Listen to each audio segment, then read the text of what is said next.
Hi, this is Marvin on YouTube.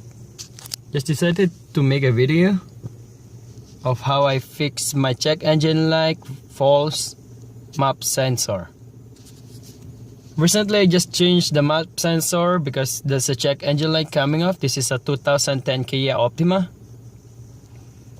But it didn't fix the problem. The check engine light keep coming back and it has problem during idle. So what I did is I checked the YouTube. I saw that it might fix the problem, and it did. I just follow Scotty video, clean the throttle body, and oops, check engine light is off.